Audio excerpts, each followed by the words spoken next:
Let's cultivate our motivation. So as I mentioned this morning, one of the biggest interferences or hindrances to having a really generous heart, as well as a kind heart, is the self-centered thought that thinks our happiness is more important than others. When you think of it, can you find one good reason why your happiness is more important than others' happiness? When everybody wants happiness equally and everybody doesn't want suffering equally, why should our happiness be more important?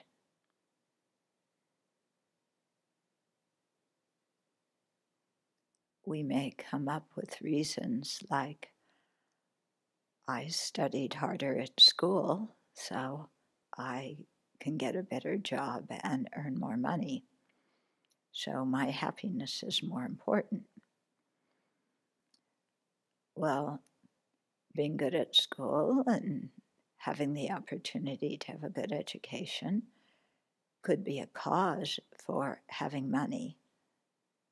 But does that mean that we deserve to be more happier than somebody else who was born in totally different situation, different conditions?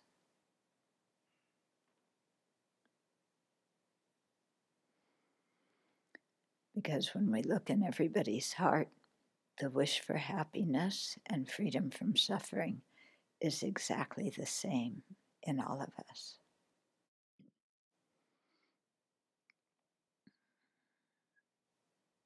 And when we consider that our happiness depends on the actions of other living beings,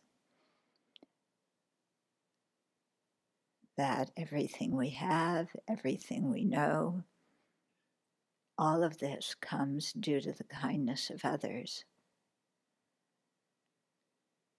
So we're really, when we think about it, we're completely dependent on so many living beings for us to have what we need just to stay alive, let alone to be happy.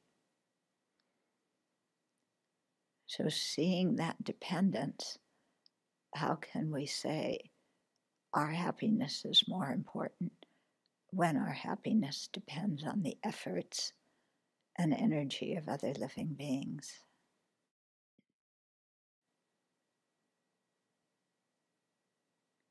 And especially when we think of the fault of cherishing ourselves above all others,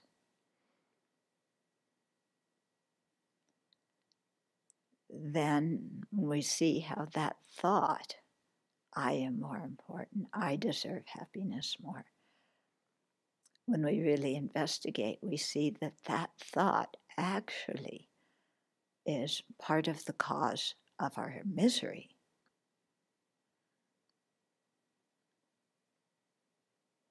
It makes us create negative karma, makes us hypersensitive to everything. It makes us interpret everything in the world only in terms of how it relates to me.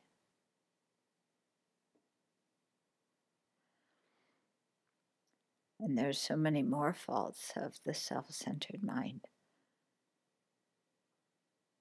So when we really see the kindness of others and the faults of thinking our happiness is more important than theirs, then we can really develop a very strong wish to be free of this self-centered attitude, and then take active steps to subdue it and to increase the mind that cherishes other living beings.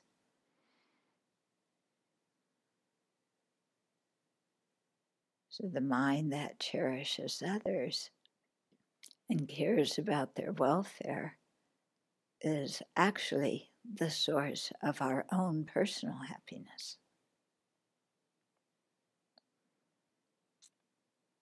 Because when we reach out and we help others and are generous to them, then they're happy and we live in a happy society.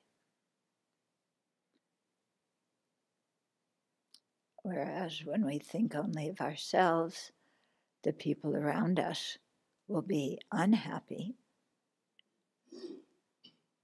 and will live amongst unhappy people who will definitely let us know that they are unhappy. And so a lot of friction and quarrels and disharmony will ensue.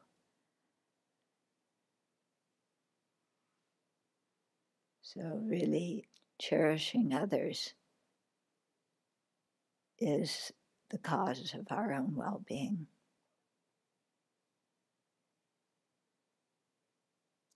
So generate that mind that cherishes others and that wants to attain full awakening to be able to benefit them most effectively. And let that be our motivation for our session this afternoon, and also the motivation for our whole life.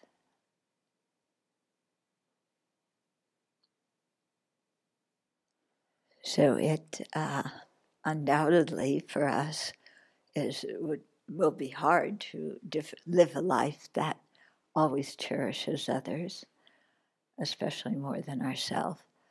But we can aspire for that. And then as we learn the Buddha's teachings, we learn the ways to transform our mind so that cherishing others becomes a blessing for us and not a hassle. Okay, and we really begin to see how this self-centered mind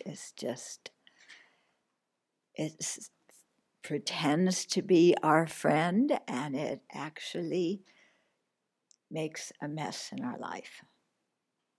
Yeah. So if you don't believe that, just think back on your life and the worst problems and worst unhappiness you've had in your life, and see if the self-centered mind was involved in that in any way. When there was disharmony with your family or disharmony with the people that you loved, yeah, was it really all their fault? Or did our self-preoccupation play a role in it? And when there's turbulence in society, does it have anything to do with some people saying or thinking, I have more of a right to be happy than other people? And so they work just for their own happiness. And then society is like it is right now. Yeah. I don't know if you're as tired as I am of the news consisting mostly, or at least half of it, of reporting one person criticizing another person. Yeah, and that's called policy debate, but it's not policy debate. It's personal reputation ruining and personal criticism. And then we all have to listen to it. I don't know if you're tired of it, but I really am. Yeah. And what's behind that is I am, the people who are slandering others like this, instead of having some kind of reasonable discussion about policy, the whole thing behind it is I'm more important than anybody else. And therefore, my ideas are better, and my reputation should be better, and everything about me is or should be better. Okay, and then we find ourselves where we are. Okay, whereas you really see from all of the world religions, who are the people who are respected the most in, most world religions. It's the people who are kind, who cherish others. Okay, so it's not a thing. This is what I like about the Buddha's teachings.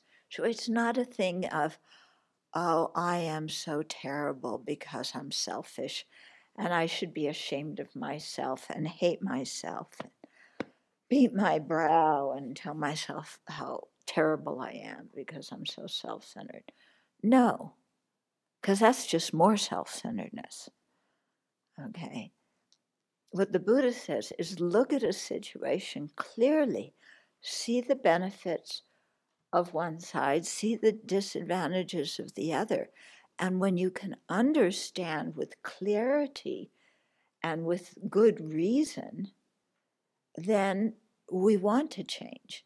Even though it may be hard, we still want to change and we'll make the effort. Whereas feeling guilty does not help us to change in a positive direction. Okay, so there was a few questions left from this morning. So the first question you're going to have to help me understand. So if you give or act out of terror, but your motivation is to put the other person ahead of yourself and treat them as a teacher, is it still impure giving? And here they're talking about the 8 verses of mind training. Yeah, where you see others as higher than yourself and you see them as, the person who betrays your trust or belittles you or whatever, you see them as your teacher. So these things, like in the 8 verses, as well as in the 37 practices of bodhisattvas, these are techniques to help us overcome anger and resentment and self-centeredness. Okay?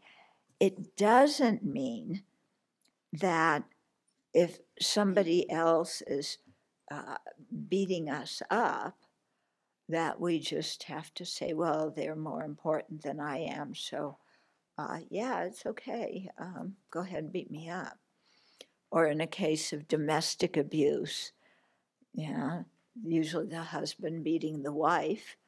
And it doesn't mean, oh, she's so full of compassion. She says, it's okay. You beat me yesterday. You can beat me today. You can beat me tomorrow. It's all okay because I have compassion for you. No, that's stupidity. Okay? So the point here is we can prevent harm without being angry. Usually we think that in order to prevent harm, we have to be angry at the person. Yeah, but that is not true. It's possible to look at a situation clearly and find as good of a solution as you can, without being angry. Because if we can understand everybody's side to a dispute, hopefully we can work out something that is better than one side clobbering the other one. Okay? So practicing compassion doesn't mean we become a doormat. It doesn't mean we let people take advantage of us, because they also create negative karma when they do or when they harm us. But we can stop the harm without hating them, without being angry. Okay. Does whoever asked this question, does that answer your question? Oh, it's an online question. Okay. Then it is common to use social media to show a donation to a good cause and let others know this is a good cause. Is this ever a good motive, or is it always manipulative? Okay.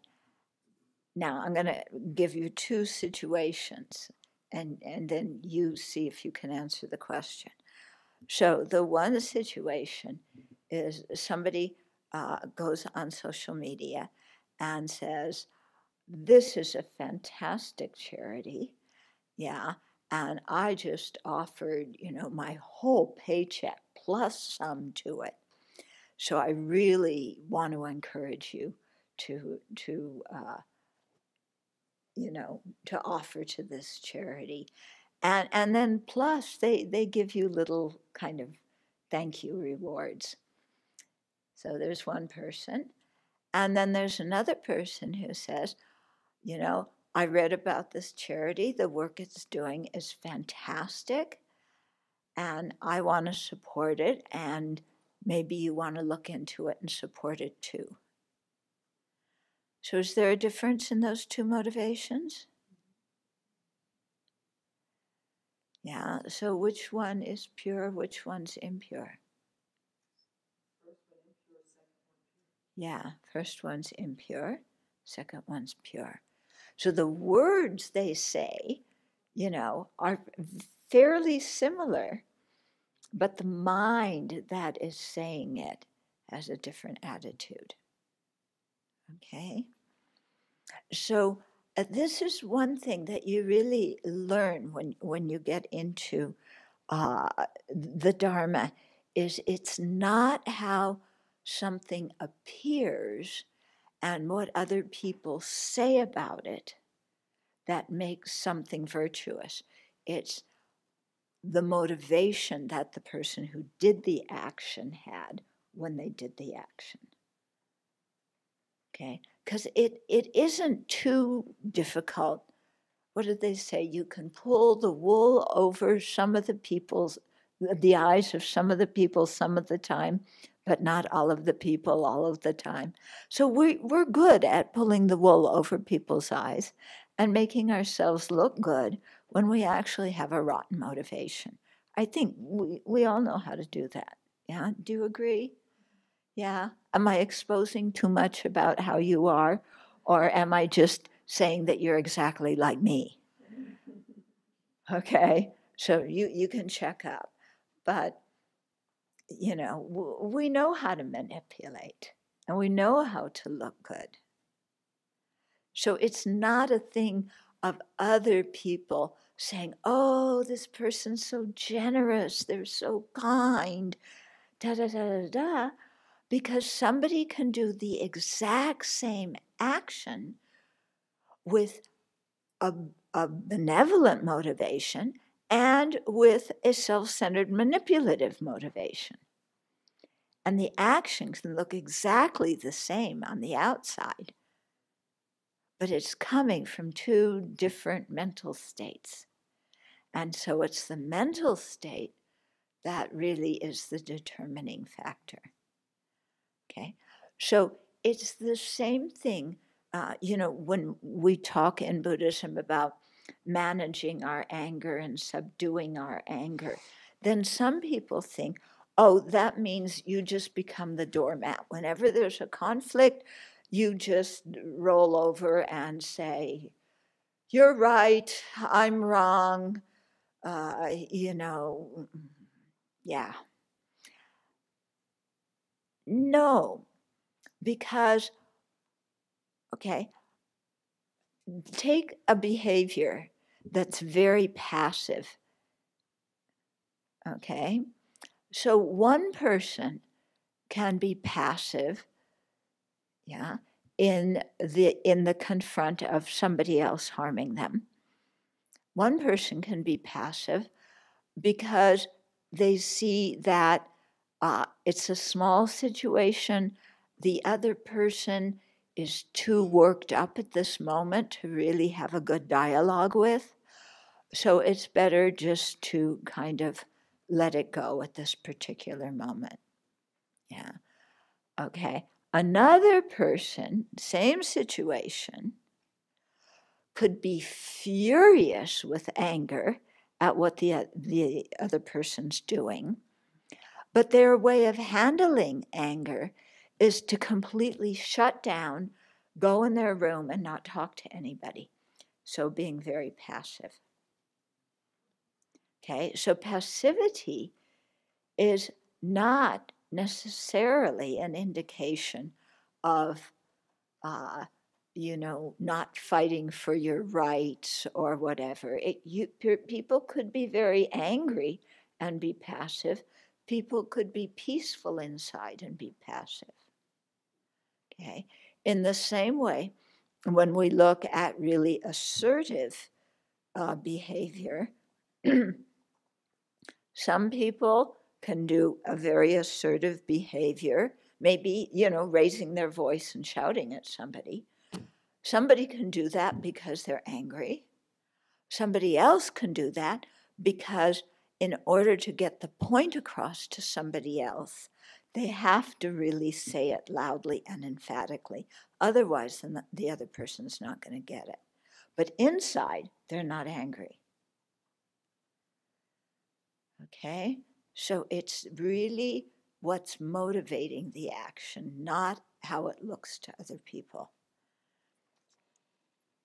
Yeah, because other people can praise us up, down, and across, but we know the reality of what motivated our actions. And if it's a good motivation, great. Okay? If it's a rotten motivation, why should we feel good about fooling all those people? Okay. Similarly, if somebody criticizes us and we had a rotten motivation and they're pointing it out to us, yeah, if we're a real spiritual practitioner, we say thank you. Yeah, because they're helping us. Yeah, that seldom happens because we usually get quite defensive. But, once we begin to practice on a deeper level, then somebody criticizes us, we can say thank you. Other people, when somebody, and our self-esteem is not harmed, we just know, okay, I blew it, I need to make amends. Somebody else can be criticized and they just fall apart. Oh, I'm a horrible person, nobody loves me. Somebody else could get criticized and they get incredibly angry. Yeah. So one behavior, experiencing one behavior from somebody else, people inside can react in quite a variety of ways. Some can be virtuous, some can be non-virtuous, depending on how they react inside. Yeah. So if we know that we acted with a good motivation, even if somebody criticizes us, there's no reason to get angry. Yeah. If we acted with a rotten motivation and somebody criticized us, we should say, you're right. Yeah, thank you for pointing that out to me. But we usually don't do that, do we? But we can aspire for it. Yeah, we can aspire to do that, and we can slowly start doing that. Mm-hmm. Okay, then the third, would an evangelical person giving a person a gift out of compassion to prevent them from going to hell according to their beliefs? Yeah. So if somebody believes that I'm going to hell because according to their beliefs, everybody who doesn't take refuge in their object of refuge is just going to hell. And so to prevent me from going to hell, they give me a gift so that I will be attracted to their religion. Okay? Is that impure dana or pure dana? Okay? So from the side of the person thinking that they're acting out of compassion, that could be pure. But if the person is not really acting out of compassion, but they want to convert somebody because if I can convert somebody, it means my religion is the best. It confirms what I believe. Okay? So if we want to convert people as a way of reassuring ourselves that we've chosen the right path, that's not so good. Okay? So it really depends on what's going on with the other person. Like the guy in the plane that, who was saying, I really have compassion for you and I want you to, take refuge and believe in Jesus so you don't go to hell. And I said, thank you for your compassion, but I would actually appreciate if you respected me and respected the fact that I have my own beliefs, that I'm practicing ethical conduct. Yeah. Because his was a compassion without actually respect. Yeah. And I think that is behind a lot of the missionary work, that happens. Yeah. It goes in with the assumption of somebody else is wrong, so they're going to hell, instead of somebody else, has a kind heart and they're keeping good ethical conduct, even they don't believe, have the same theology as me. What they're doing is good, and I respect that. So we have a Mennonite center church around the corner from us. You may have seen it when you come here. So many years ago, they had an open house, and some of us went. I've always respected the Mennonites for their peaceful attitudes and emphasizing mediation and things like that. So I was talking with the pastor's wife, and she didn't know anything about Buddhism, and she said, do you people believe in God? So I wasn't about to say, no, why would we think something like that? I said, it depends on what you mean by God. Yeah. If you mean somebody who, if you mean the principle of loving kindness towards others, yes, Buddhism definitely has that. If by God you mean somebody who is more spiritually advanced than us, who can guide us, yes, Buddhism has that too. We call them Buddhas and Bodhisattvas and Arhats, And she was very happy with that answer. Yeah. Sometimes, depending on the person, I'll go to the third thing, which is if by God you mean a creator, that is something that Buddhists don't believe in. Okay, but she seemed, when I pointed out the things that were similar in our religion, she was very happy with that. Yeah, and so was I. We see, in terms of our own internal cultivation, we're all trying to do the same thing. In terms of theology, there may be different theologies, but theology isn't the point. Yeah, it's how we are as human beings that's the point. So then there's a section here of how generosity gets rid of the afflictions. So that sounds good, doesn't it? If generosity can help us overcome our mental afflictions, let's go for it.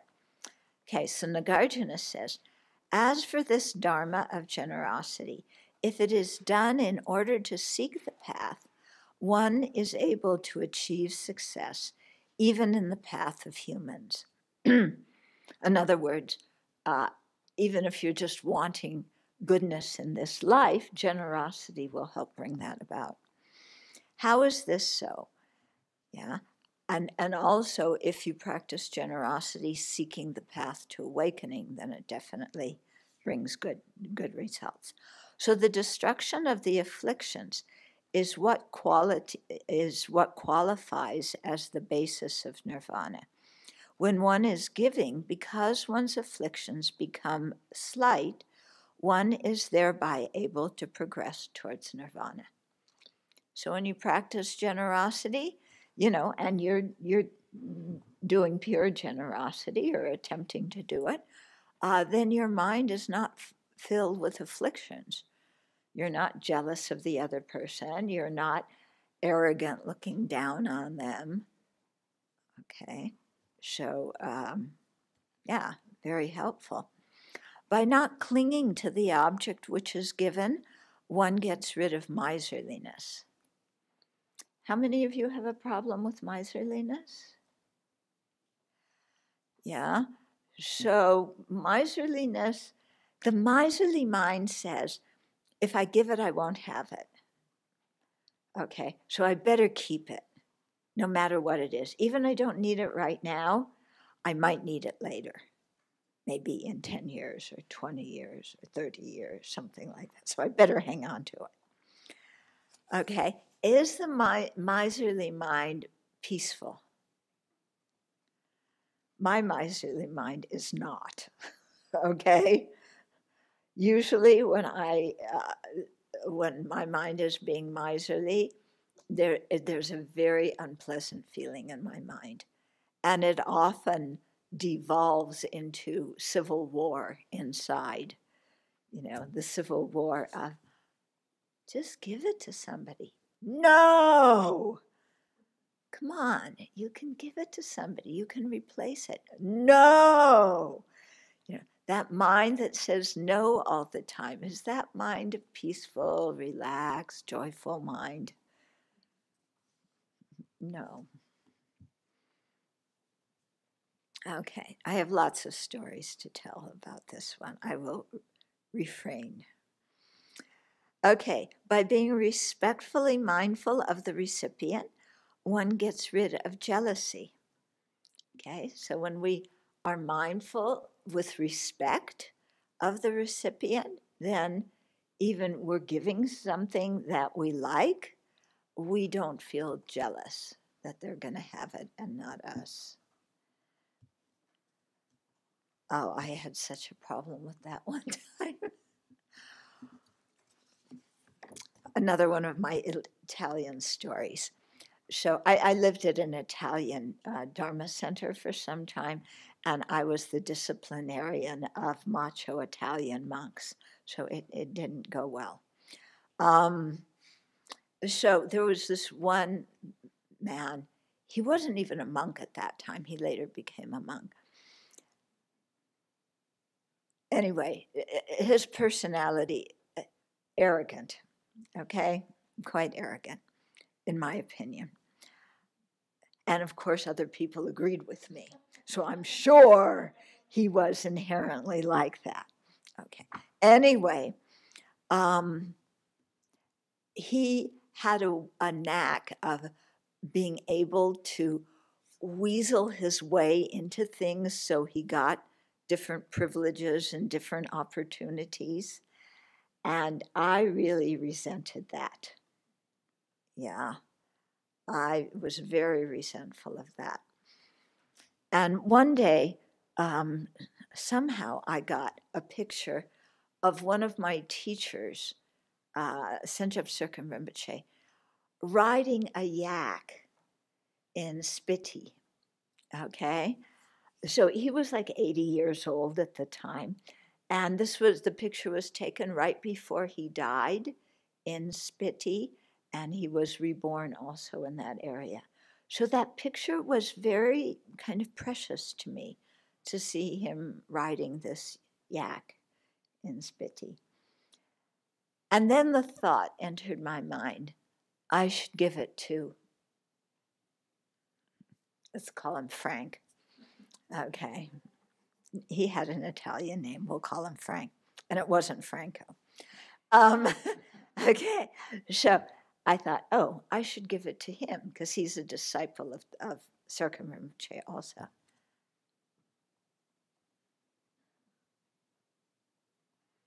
Why did I have a crazy thought like that? Yeah, I love this picture. Frank will not appreciate it as much as I do.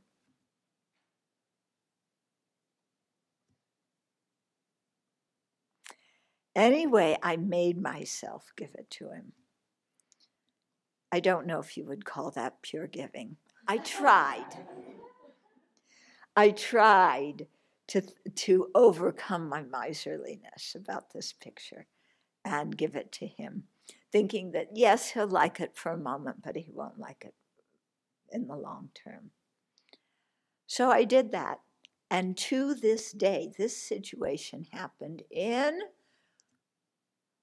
1979 or 1980. So some of you were still in your previous life then. But that's how long I have remembered this. Yeah. And thinking, wow, if I could have just given it in a relaxed way. Because the picture is some impermanent thing that's going to disintegrate anyway. In my mind, I have the picture of that postcard, of that photograph. You know, I have that picture in my mind. I don't really need the photograph. Okay. Okay. Anyway, being respectfully mindful of the recipient, one gets rid of jealousy, or at least you try to. Okay. It may take you a while to do it. By giving with a straight mind, a straight, direct, honest mind, one gets rid of deviousness. Yeah. So we don't manipulate. Yeah, we're forthcoming. Okay, by giving with deep thoughts, one gets rid of regretfulness. So here, what regretfulness, maybe it means remorse, when you feel like you should have done something you didn't, or you didn't do something you did. So by having deep thoughts, by really thinking deeply about the situation, then you make a good decision and there's no remorse afterwards.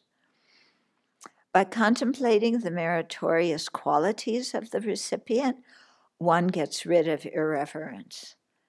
Okay, so if we think of their good qualities, yeah, and that's the thing. When, to the extent that we can recognize other people's good qualities and really appreciate them, to that extent, we will be able to generate those same good qualities.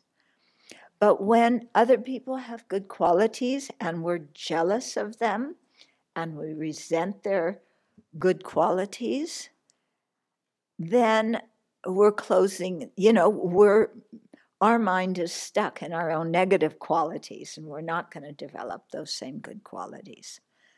Okay? So that's why they say that humility is very important on the path, because humility does not mean low self-esteem.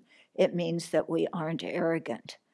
And when we aren't arrogant, then we're open and receptive and we can learn and develop.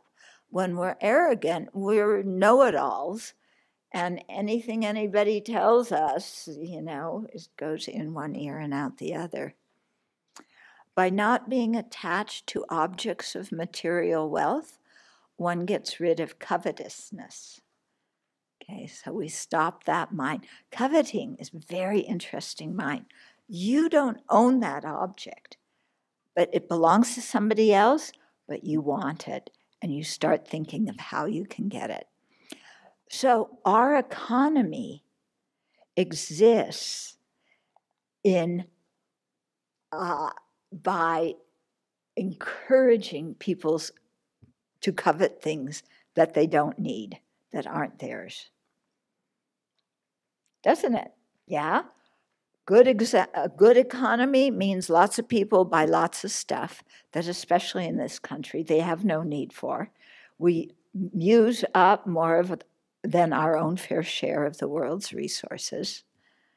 We spend our time going over and over, I want this, how can I get it? Maybe I can encourage somebody to give it to me, or I can encourage somebody to loan me the money, or, maybe in olden days, they used to do layaway plans. Oh, we don't do that anymore. We put it on the credit card, and then we go into credit card debt, which is really helpful, isn't it? Yeah. So, we are encouraged in society to covet. And, but by being attached to material wealth, by not being attached to it, we get rid of that coveting mind. Yeah. And it's amazing that, we can even covet our own stuff.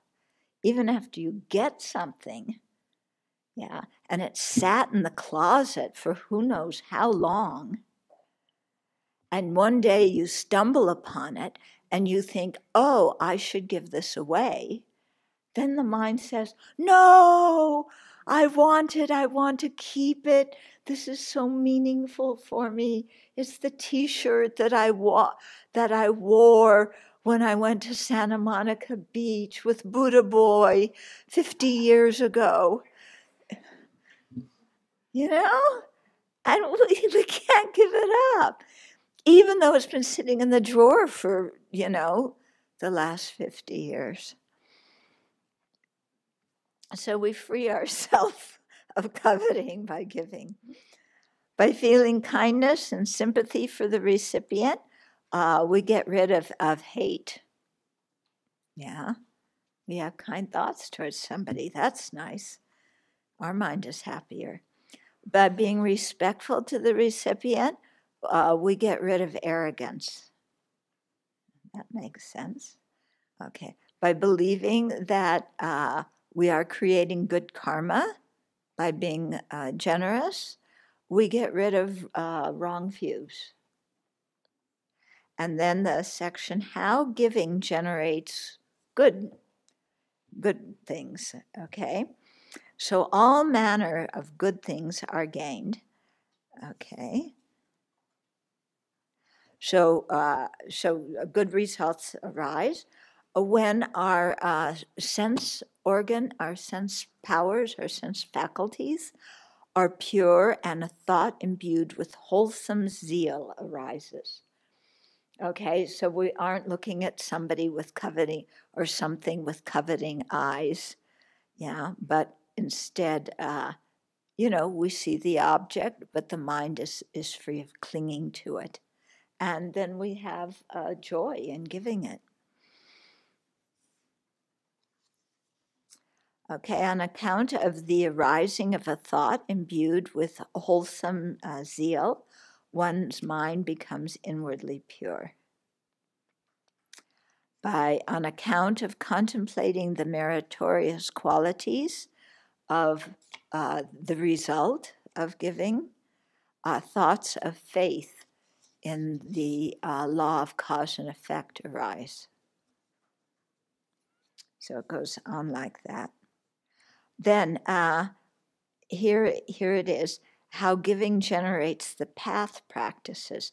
So by giving, we can develop a semblance of the Eightfold Noble Path.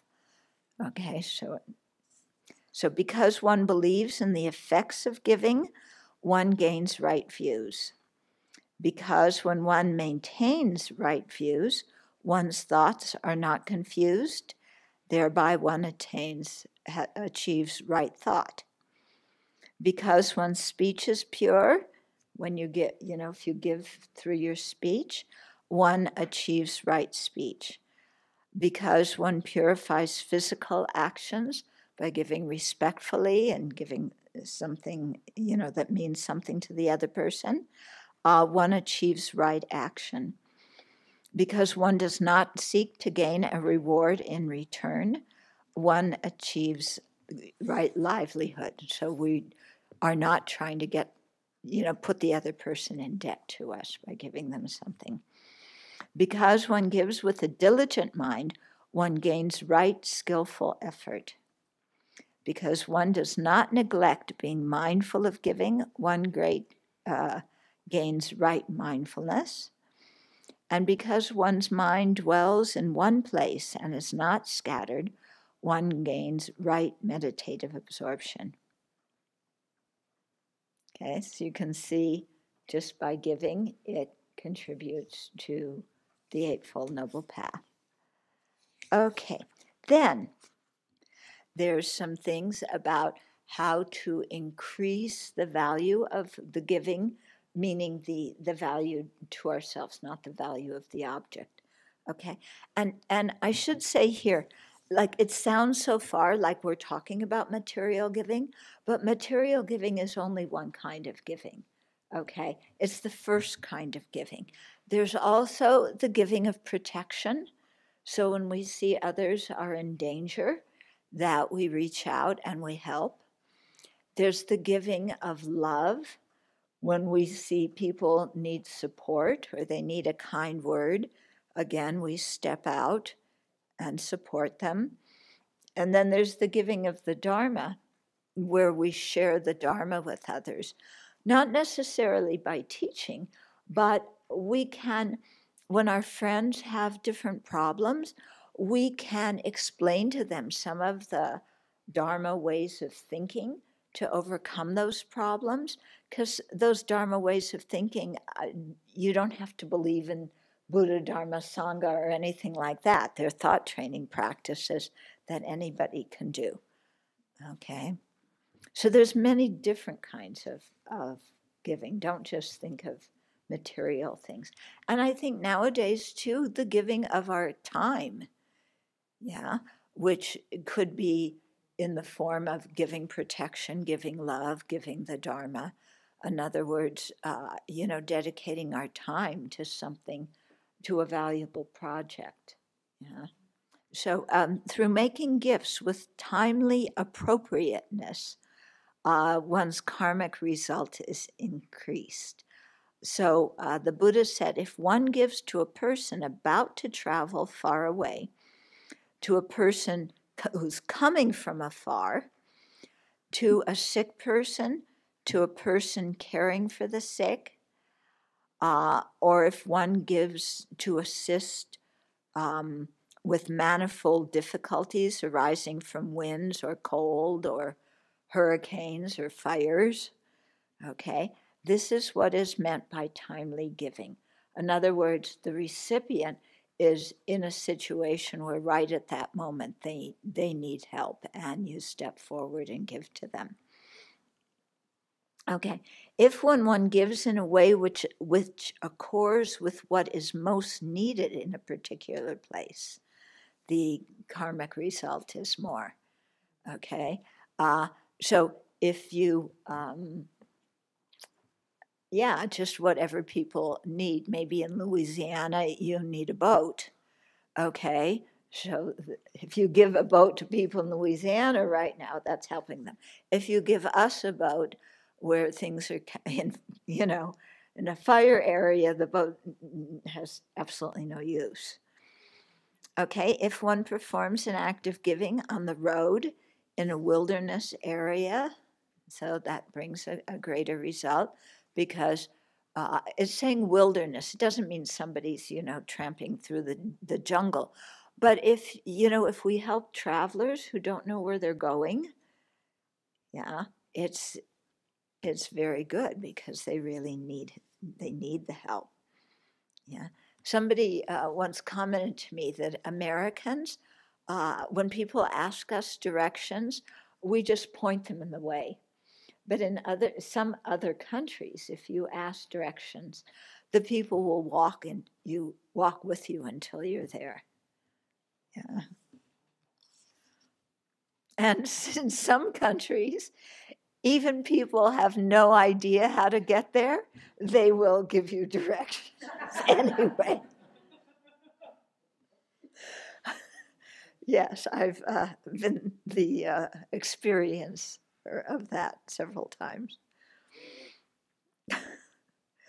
Okay. If one gives constantly and without neglecting that practice, it's stronger karma. If you give a gift which accords with the recipient's desires, that also increases the merit. Now, but that doesn't mean that whatever somebody wants, you give them, because sometimes what people want is not good for them and it's harmful. Okay, so if you have a relative who has a substance abuse problem and they come to you asking for money, yeah, you may love your relative very much, but giving them money when you know they're going to go out and spend it on booze or drugs, that is not practicing generosity. Okay, so we don't give when when it's going to result in damaging the recipient or damaging somebody else. Yeah. So, when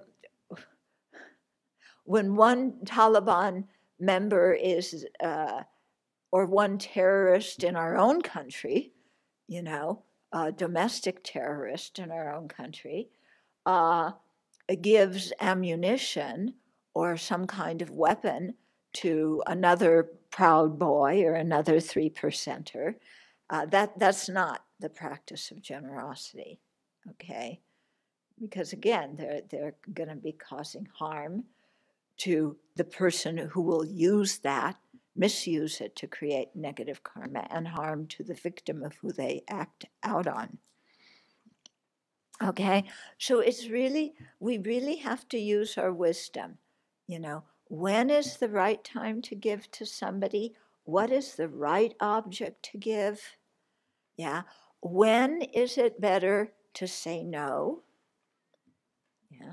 Also, and this goes also sometimes people who ask for advice.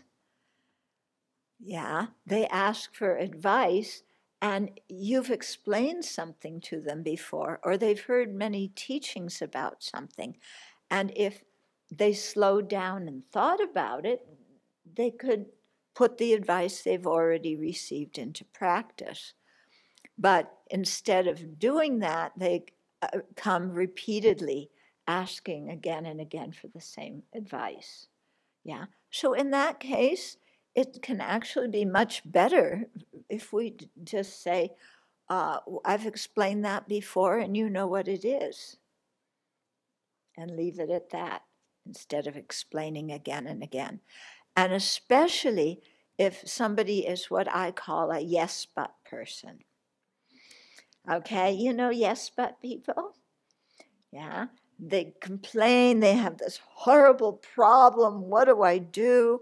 You give some suggestion. The first response is, yes, but, and they give some reason why they can't put that advice into practice. And you try something else, some other advice, and they react to that one with, yes, but, and another excuse why they can't do it. Okay, so sometimes it takes us a while to get wise to a yes but person's trips, but it's really, I kind of have come to the conclusion people can do 2 yes buts, okay?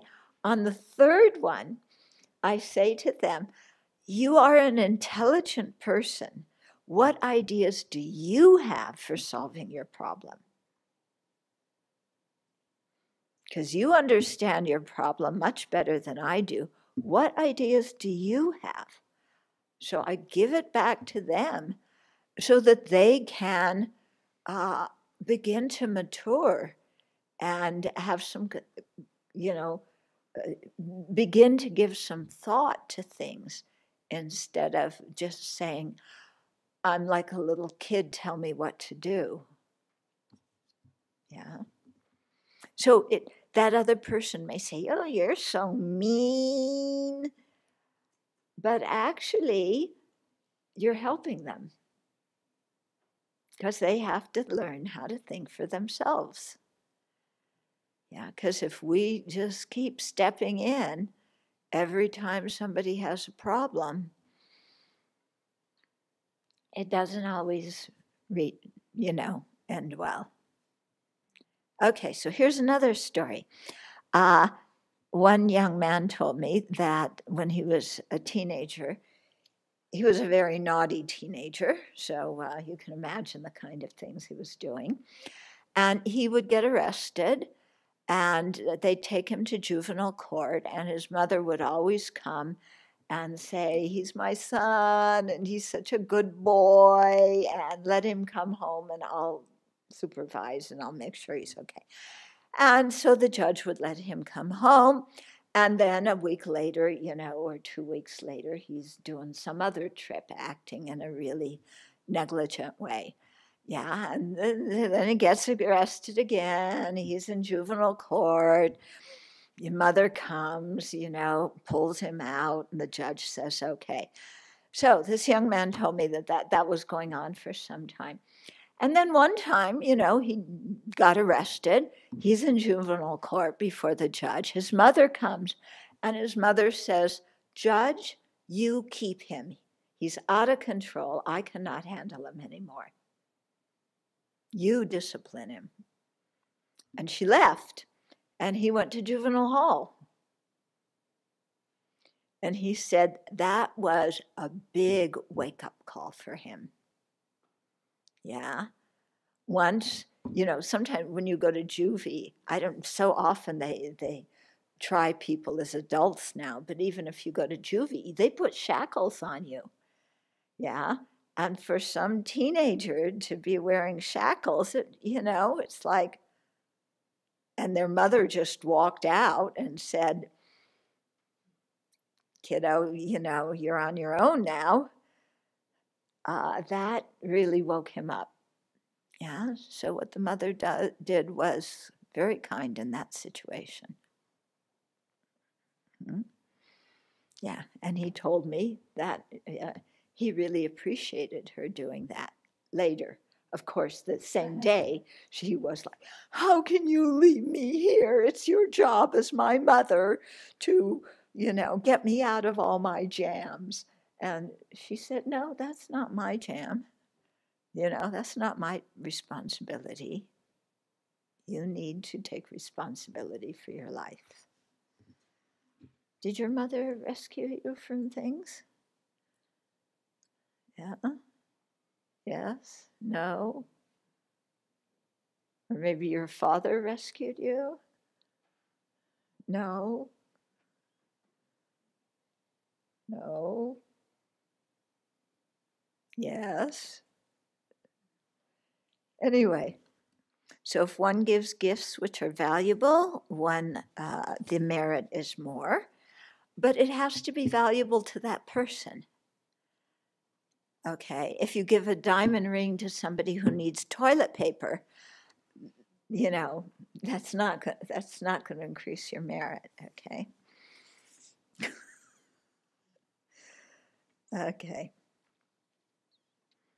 So if one gives monastic dwellings, parks, forests, bathing ponds, and so forth, provided that those gifts are bestowed upon people who are good, then the merit increases.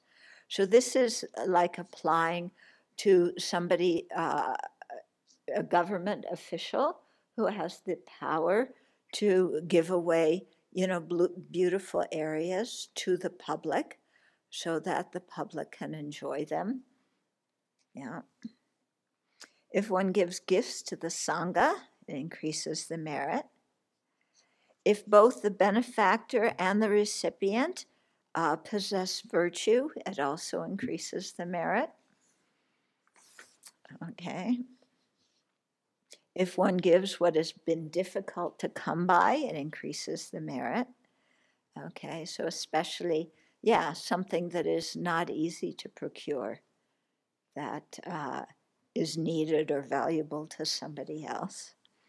Okay, now what's really nice about Nagarjuna on the 6 perfections, his commentary on the 25,000 Perfection of Wisdom Sutra, is he tells stories in it.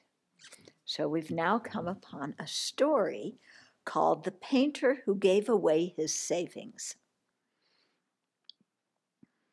Okay, so this principle is illustrated by the case of a painter named Karna from the city of Pushkaravati in the state of Greater Tokharistan. Anybody know where that is? Yeah, he had traveled to the east to the state of Takshila. We've heard of Takshila, where he served as a painter to that court for a period of 12 years. He received payment of 32 ounce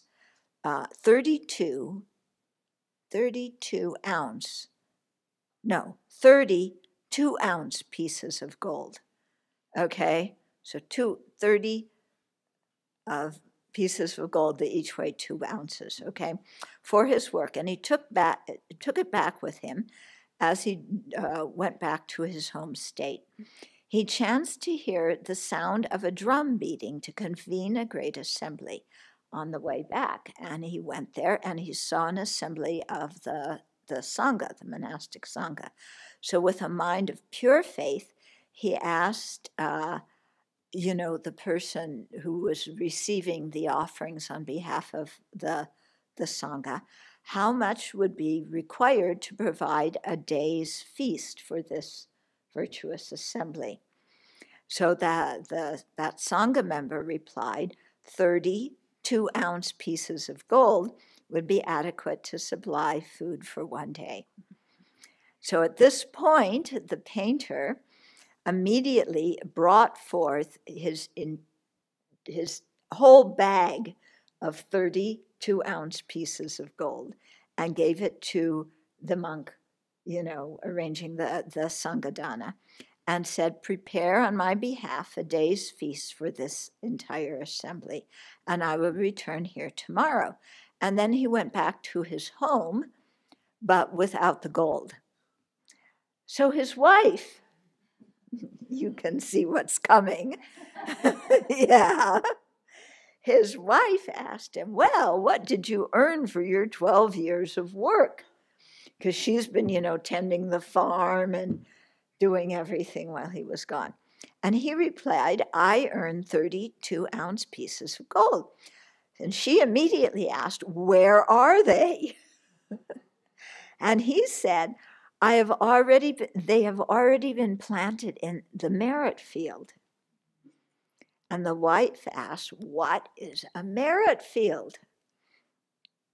And so the painter said, I gave them to the assembly of the sangha. Yeah, because the sangha is considered a field by which we can create a lot of merit through generosity and offering service and so on. So his wife went to the court and had him detained and sent before a judge so that his crime could be dealt with and the matter properly adjudicated. So the judge asked the painter, why is it we are convened here? But the judge just asked in general to the husband and the wife. And the wife replied, my husband has become crazy and deluded. He worked in royal service in a foreign country for 12 years and earned 30 2-ounce pieces of gold. He has no compassion for his wife or his child, and so he gave the entire sum away to other people.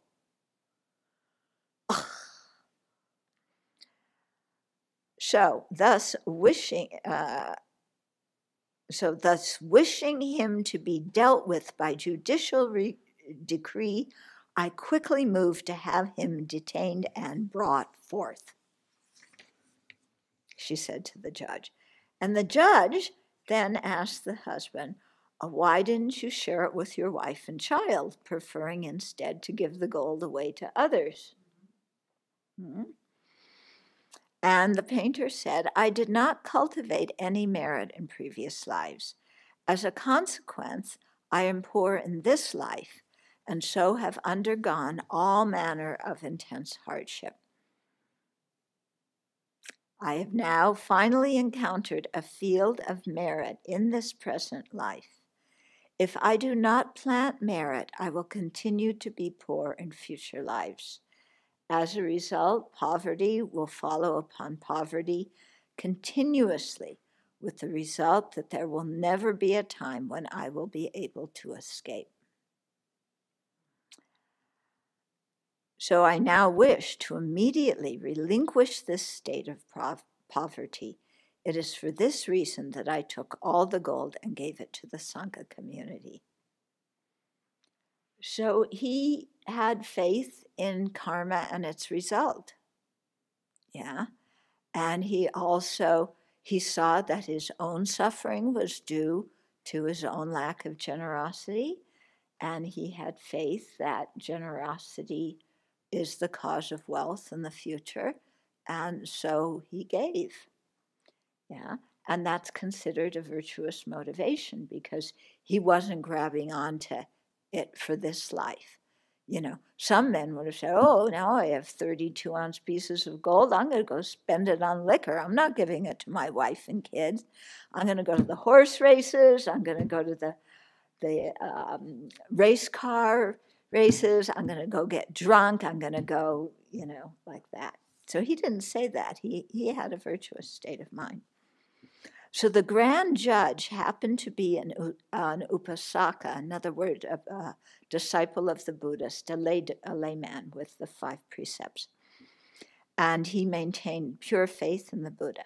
When he heard these words, he praised the painter, saying, "This is an extremely difficult thing to have done. You applied yourself diligently and underwent hardship in order to obtain such a small material reward. Then you were able to take the entire sum and give it to the sangha. You are a good man."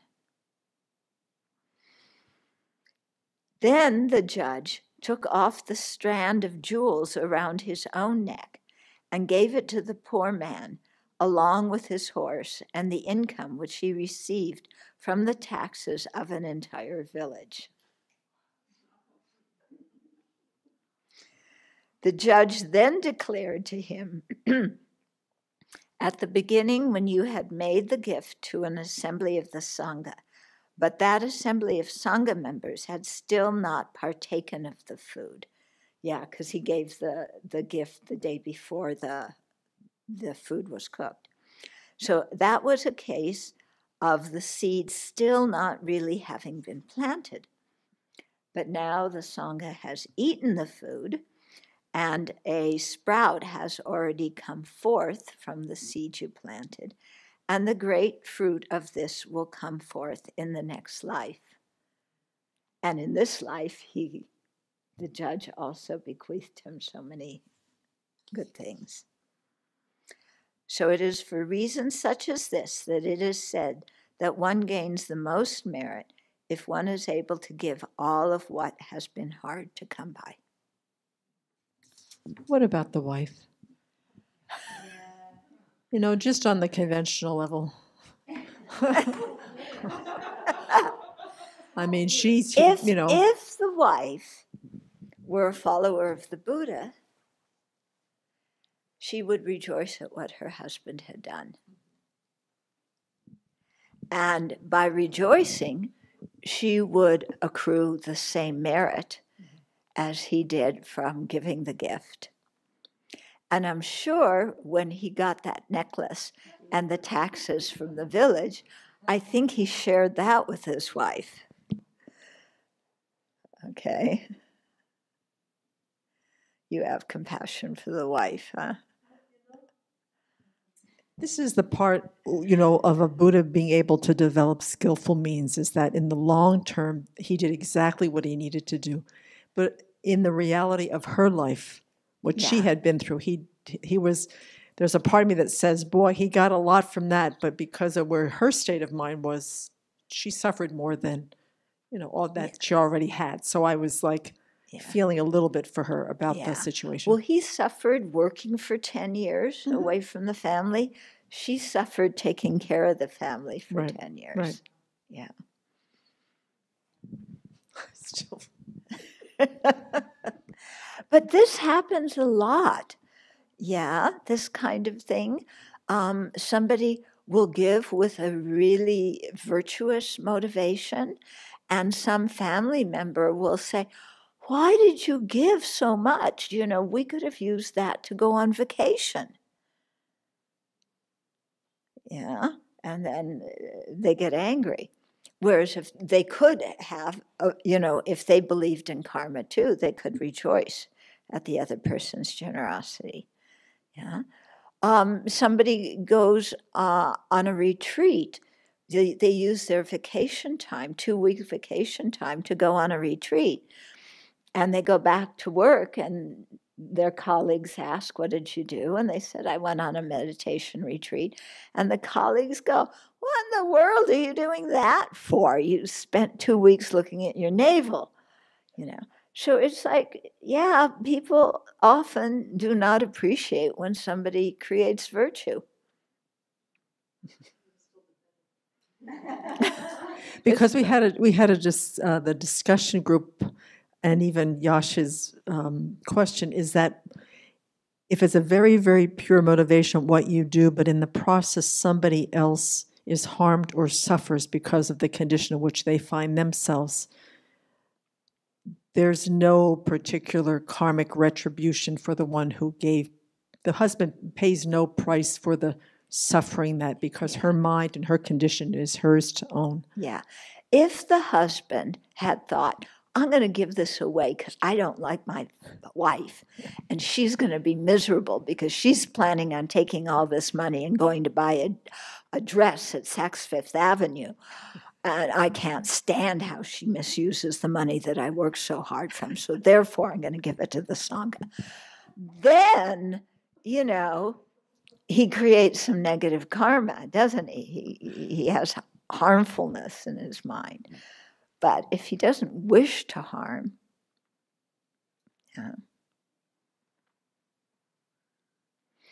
I mean, the thing is, in samsara, we try to do the best we can. Okay, let me say this to you. If I had, my parents suffered tremendously when I ordained. Should I have not ordained so that I could be with my parents, now surrounded by 3 or 4 or 10 or 12 kids? Yeah, would that have been more useful? They would have been very happy. I don't think with 10 or 12 kids, that's too much to give them to babysit. My parents always had the attitude, I'd like to see the kids, and then when they cry, you can have them back. Okay, but should we always do what makes somebody else happy by sacrificing doing a virtuous activity? Yeah, when you think long term, this is the thing. We have to think about long-term happiness, not just short-term if somebody is unhappy about what we're doing. We don't know the value of that necklace or how much tax money was given. They could have been way ahead than the 32-ounce pieces of gold. And then she had the karma to have this loving husband who acted in this way, and then they get even more. That's possible in this story. Yeah, she actually got a better deal out of it, huh? Yeah. One of the questions in our discussion today was, what are some of the kinds of impure giving that you are involved in? And one of them for me is giving to do away with bad fortune and gain good fortune. In other words, thinking about the merit of, if I give now, I will have something later. Mm-hmm. I mean, we do need resources in the future, but it sounded like it didn't say anything about a Mahayana motivation with this painter, and no, so it wasn't. It was even an impure motivation. Well, it's impure from the perspective of he didn't think about all sentient beings. But even a Shravaka could give and not think about all sentient beings. Okay? But from a Dharma viewpoint, when we discriminate what is a Dharma action, what isn't, when your mind is not thinking about only the happiness of this life, it's a Dharma action. So there's different gradations and levels of Dharma action. You know, if he had given with bodhicitta, the merit would have been sky is full of merit. But, you know, he gave with the wish for himself and I suppose the rest of his family to have wealth. So that's certainly a better motivation than if he had kept all the money for himself out of fear that his wife was going to be mad and throw him out. Some people in the West say like that, oh, somebody's just giving because they want some karmic result, good karmic result in the next life. That's just that's a selfish motivation. So I just won't give.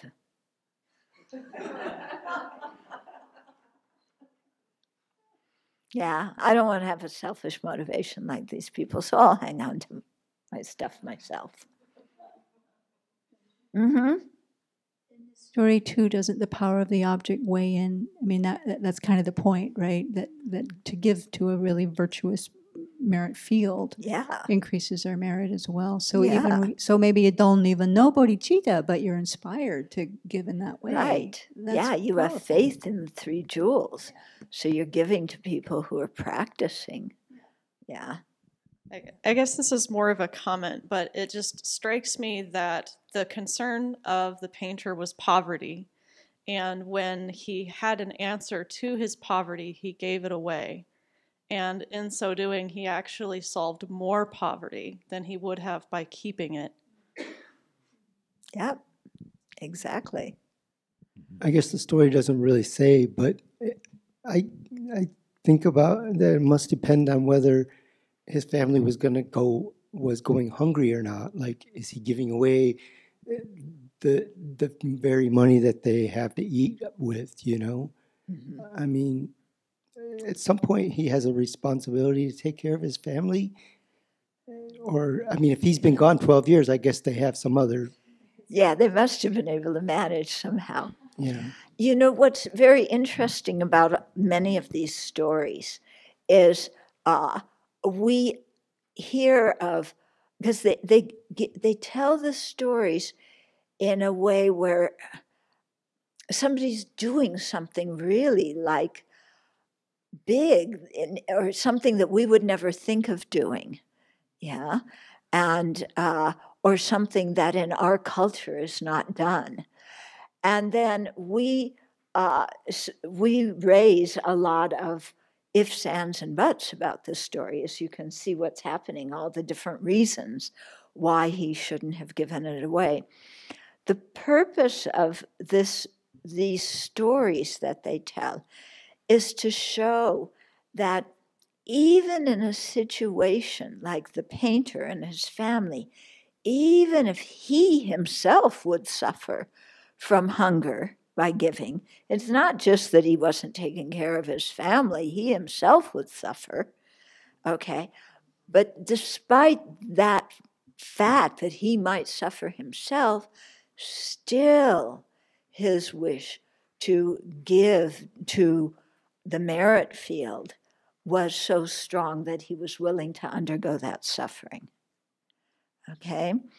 So there's many, as you read these stories, you know, that illustrate things, they often give kind of extreme sounding situations that we say, but. But the point of these stories is, even if somebody had to go through such strong hardship, they're still willing to do it because it's something virtuous. Okay? So there's, you may remember when we studied Precious Garland, also by Nagarjuna. And there was one passage about him giving away all these brides to the different merchants that come to his land. And we read that and we went, what? He's giving away women? I mean,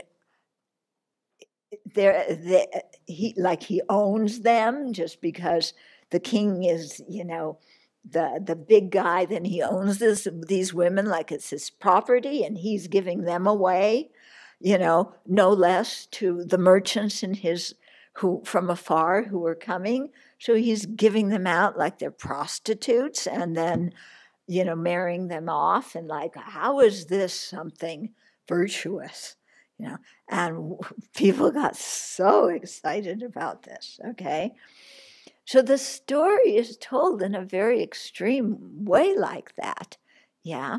But then when you think about the culture at that time, now I'm not saying I am in favor of this, okay?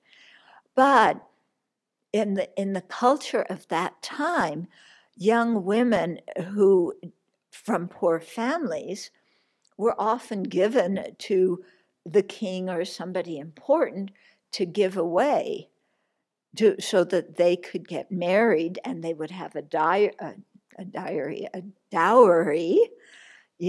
with them. I mean, when the king gave these young girls, he gave them with a dowry so that they could be married to a merchant and have somebody, who was going to hopefully treat them properly and support them well. So in that country's culture, that looked okay for those young girls. In our culture, if I look at that through my values, I'm right through the ceiling. What, you're giving somebody away, to satisfy some guy sexually and without her permission, and marrying her off, and who knows if this guy's going to be nice to her or not, but the story is told from another culture and from another viewpoint, Also, I think in Precious Garland or in other books, they talk about giving away your family. Yeah, I think there's a story in Precious Garland about this too, that you give away your wife. Of course, it's directed towards the men. Yeah. So, yeah, I mean, we should be able to give away our husbands, but, okay. So the men, you can give away your wife, you can give away your kids. Yeah. And so there's a story of some ghost in the forest who, wants the wife. I can't remember the whole story, but the man, gives his wife and then gives his son and gives his daughter. And like we read that story and it's like, this is too much, We're horrified, and the whole room, like, says, no. And Geshe Champa Tekcho, explained that, it's a story, clearly somebody cherishes their spouse and their children more than anybody else. So the story is to illustrate that even somebody that you cherish more than anybody else, you can give away for a good purpose. Okay, so that's the purpose of the story. Yeah. So, yeah, it's not written according to our cultural standards by any means. Yeah. But then, in our court of law, the judge would not have taken off his necklace and given his own wealth to the person. Yeah. Yeah, the judge probably would have said, well, you owe alimony and child support. No, they don't give alimony anymore, do they? Yeah. So you owe child support, so, pay up. And I have my necklace and I have my taxes. And, I'm just better than you. You're some poor guy, who, you never had a good education, so you just wound up going somewhere else and painting for 12 years. Too bad for you. probably a breach of ethics for a judge to give a gift to somebody who's standing in his court or her court. Yeah. Right? You can't do that with people like that. Yeah. You could give it under the table, though. Yeah.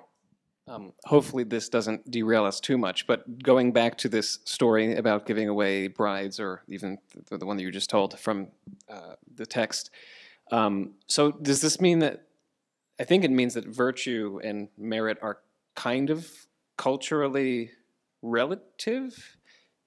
And then is that to say that, are we doing things that are virtuous in our culture that, 200, 500, 1,000 years from now, people will look back and say, oh God, I can't believe that they did that, but somehow, we are acting virtuously according to our lens and accumulating merit. Yeah. And the standards in future societies could be different, so that they look back at our society and say, what are these people doing? Yeah. So it's, the idea is giving in any culture is virtuous, but what you give to whom, how much, and so on, that depends a lot on the cultural standards. Okay, let's dedicate.